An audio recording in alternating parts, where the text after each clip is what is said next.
I get so many deals referred to me just because I call on a deal.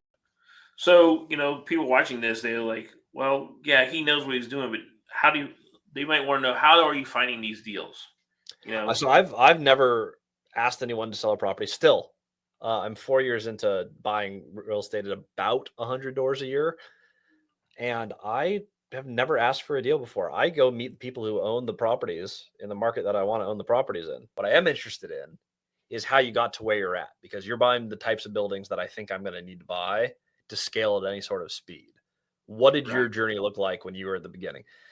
We have those conversations. I book a coffee meeting. We get to know each other. Now, the owners in the market, you do one of those a weekend. The owners in that market, and there's not that many in most markets, they all know, hey, this guy doesn't have a ton of cash. Hey, I remember this guy and he's trying to retire his wife. He's at that point of his business where he's realized, all the big owners have had this realization at some point.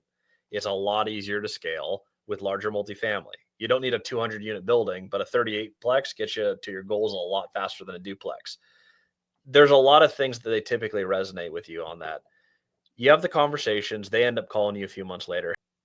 I get so many deals referred to me just because I call on a deal. I did this yesterday in Weatherford, Texas. There's a good looking deal, a little overpriced, but it's the type of stuff I love buying. I was like, hey, I own in Stephenville, I own in Mineral Wells, I own in every city around you. Haven't broken into Weatherford, been trying for a year.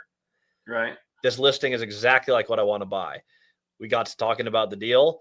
I was like, I'm close on it. I don't think because they needed bank financing. I was like, I don't think a bank's going to go 75% LTV. I think your price is probably a little high for where it will appraise. Yeah. Right. I would have to put down more than I want to. If they get any flexibility on price, we can touch base on it. What else are you working on here? Because Weatherford, hard to get listings in. Weatherford, Texas is a difficult one. You have Right. exactly what I'm looking for. You have anything else like this coming up? Turns out they do. And the person who they are going to be listing for, it's 72 units, and I already know the owner because I've met the Nice. owner. Guess who's probably going to get first shot at that deal? It's going to be me. Those are the two easiest ways. It's completely free. It takes very little time. And it's like you just pick up the phone.